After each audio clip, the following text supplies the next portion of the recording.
дар доираи корҳои ободониву созандагӣ бахшида ба ҷашни умумимиллӣ сисолагии истиқлолияти давлатии ҷумҳурии Тоҷикистон ва дар партави сиёсати бунёдкоронаи асосгузори сулҳу ваҳдати миллӣ пешвои миллат президенти мамлакат муҳтарам Эмомалӣ Раҳмон дар вилояти Хатлон бунёду мавриди истифода қарор додани ҳудуди 8000 иншооти таъйиноташон гуногун ба нақша гирифта шудааст. ба иттилои масъулини меъморӣ ва шаҳрсозии вилояти Хатлон айни замон дар беш аз 2500 адад иншоот корҳои сохтмонӣ бо маром идома дошта, дар ин раванд садҳо нафар сокинону сохтмончиён ба кор ҷалб гардиданд.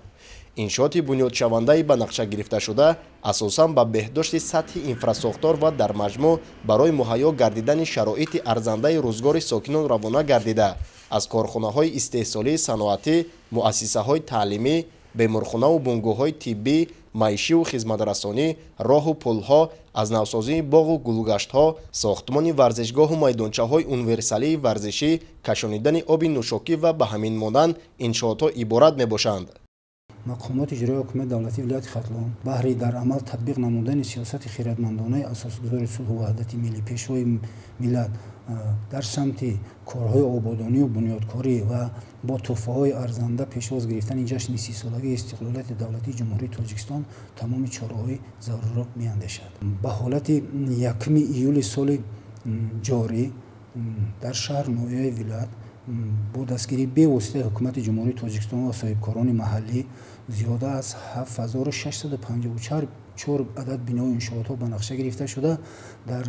4378 адади онҳо корҳо ба анҷом расонда шудааст. тибқи нақша чорабиниҳои созандагӣ бахшида ба ҷашни сисолагии истиқлолияти давлатӣ дар шаҳру навоҳии вилояти Хатлон дар соҳаи маориф 603 адад, тандурустӣ 941, фарҳанг 210, варзиш 590 адад, бунёди корхона ва коргоҳҳои саноатӣ 380 адад, иншооти соҳаи кишоварзӣ 10 адад, дар самти сайёҳӣ ва ҳунарҳои мардумӣ 87 адад, таъмири роҳҳо 1441 километр, сохтмон ва таъмири пулҳои мошингузар 101 адад, ҳамом 234,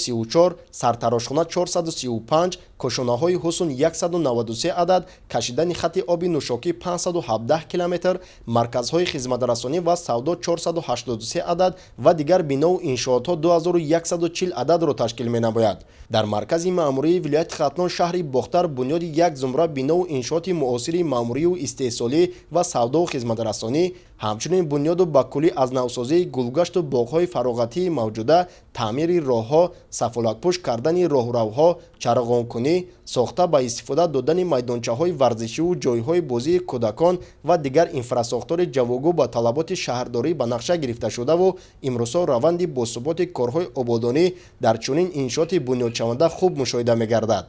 тибқи иттилои бахши меъморӣ ва шаҳрсозии мақомоти иҷроияи маҳаллии ҳокимияти давлатии шаҳри Бохтар биноу иншооти ба нақша гирифташуда дар ҳоли ҳозир 307 ададро дар бар гирифта, то ин муддат аллакай 147 ададаш пурра мавриди истифодаву баҳрабардорӣ қарор дода шудааст. масъулини вилоят иброз менамоянд ки дар раванди корҳои созандагиву бунёдкорӣ саҳми соҳибкорони маҳаллӣ назаррас мебошад. асосан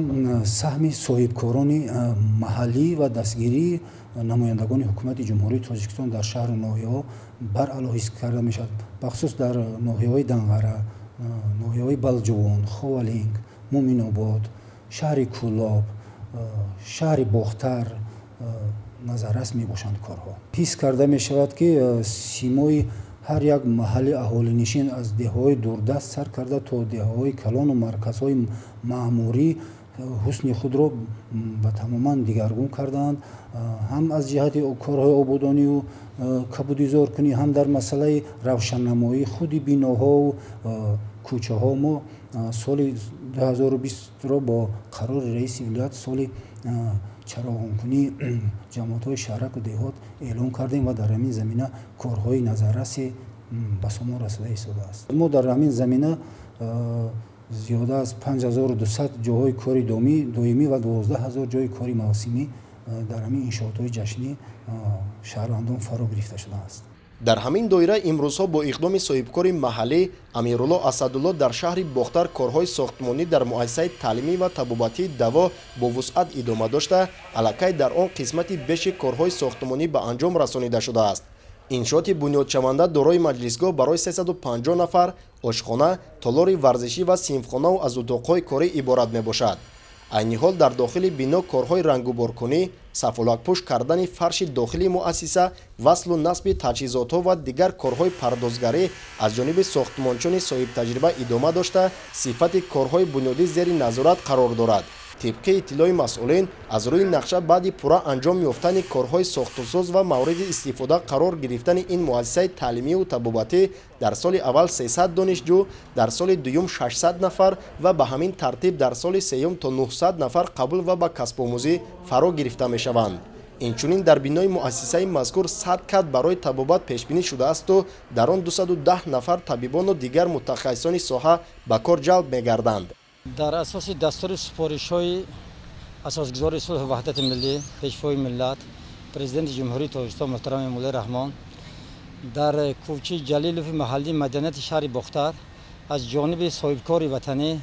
Амируллои Асадулло сохтмони муассисаи таълимӣ ва табобатии даво идома дорад, ки сохтмонаш бахшида ба ҷашни 30-солагии истиқлоли давлати ҷумҳурии Тоҷикистон идома дорад. бинои мазкур иборат аз 3 ошона бо таххона мебошад, ки масоҳати умумии ҳамин бино 2 гектарро ташкил менамояд. дар ин бино 100 кати табобатӣ ҷойгир шудааст, ки он ҳам дар ошонаҳои якуму дуюм таҷҳизотҳои рентгенӣ, таҷҳизотҳои оператсионӣ, ки ҳамин таҷҳизотҳост аз давлатҳои Олмон, Россия ва Чин дастрас карда шудааст. инчунин барои таҷрибаомӯзии донишҷӯён дар қисми рости бино барои 300 донишҷӯ дар як баст ҳам қисми таълимиро дар назар дорад, ҳам қисми таҷрибаомӯзиро. ҳама синфхонаҳои ин муассиса бо хатти интернети баландсурати онлайн пайваст карда шудааст, ки ҳар як падару модар метавонанд таҳсили фарзандони худро бевосита назорат кунанд дар интернет, дида барои он ки чӣ хел онҳо таълиму тарбия ёфта.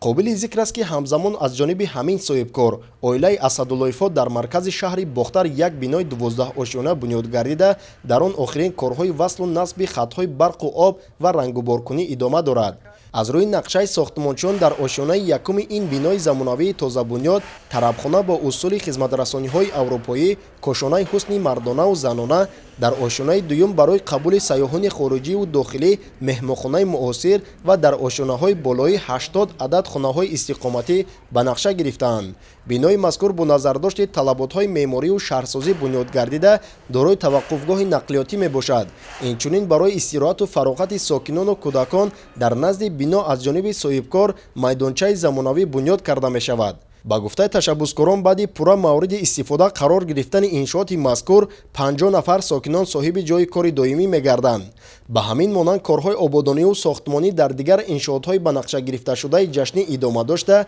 марҳила ба марҳила ба истифода додани онҳо баробари боз ҳам зебову назарабо гардидани маркази маъмурии вилояти Хатлон шаҳри Бохтар, ҳамчунин барои кору фаъолият ва истироҳату фароғати сокинону меҳмонон шароитҳои муносибу ҷавобгӯ ба талаботи замон муҳайё гардидааст. таи якчанд соли охир дар шаҳри Бохтар имкониятҳои маишӣ ва маданӣ фароҳам оварда шудааст барои тамоми қишрҳои ҷомеа,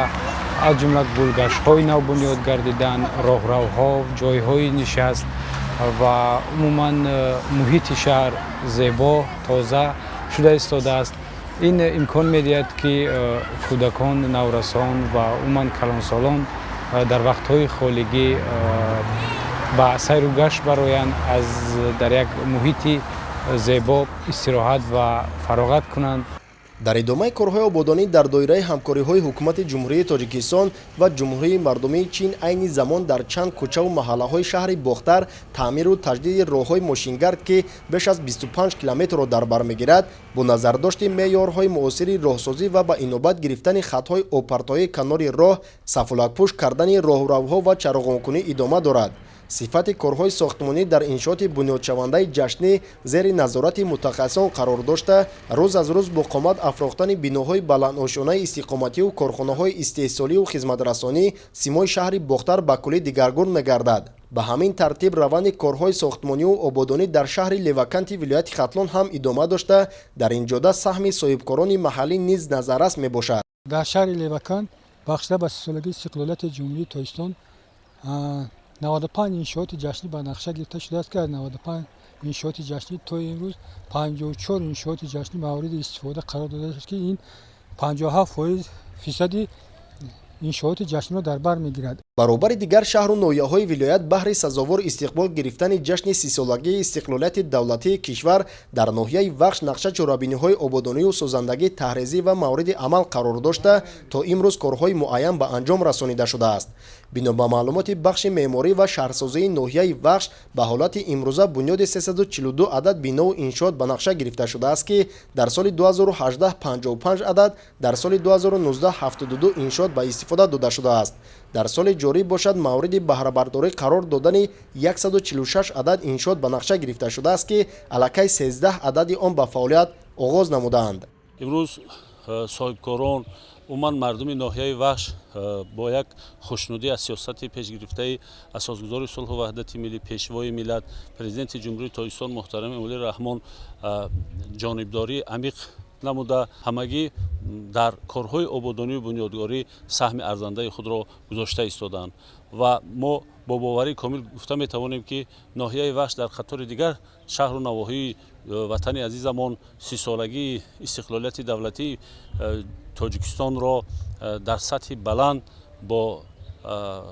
тӯҳфаҳои арзанда пешвоз мегиранд. дар ин баробар кумитаи иҷроии ҳизби халқии демократии тоҷикистон дар ноҳияи вахш тасмим гирифт ки бахшида ба ҷашни муқаддаси миллиамон бинои маъмурии ҳизбро дар ноҳия сохта ба истифода диҳад. хараҷоти асосии сохтмони бинои ҳизбро оилаи соҳибкорон юсуповҳо ба уҳда гирифтанд ва иқдом гирифтанд ки бинои ҳизбиро сохта ба истифода диҳанд. соҳибкорону сокинони меҳнатқарину ободгарои вилояти хатлон дастуру супоришҳои асосгузори сулҳу ваҳдати миллӣ пешвои миллат муҳтарам эмомалӣ раҳмонро сармашқи кори хеш қарор дода дар ҳама самтҳо бо ташаббусу иродаи созанда кору фаъолият намуда азм доранд ки тавассути меҳнати софдилона ва иқдомҳои бунёдкорона ҷашни пурифтихори 30-солагии истиқлолияти давлатии меҳанро дар ҳама ҷанбаҳо бо натиҷаҳои баланди меҳнативу истеҳсолӣ сазовору шоиста истиқбол намоянд. худойдоди раҷаб, искандари саид барои барномаи таҳлиливу иттилоотии тоҷикистон аз вилояти хатлон.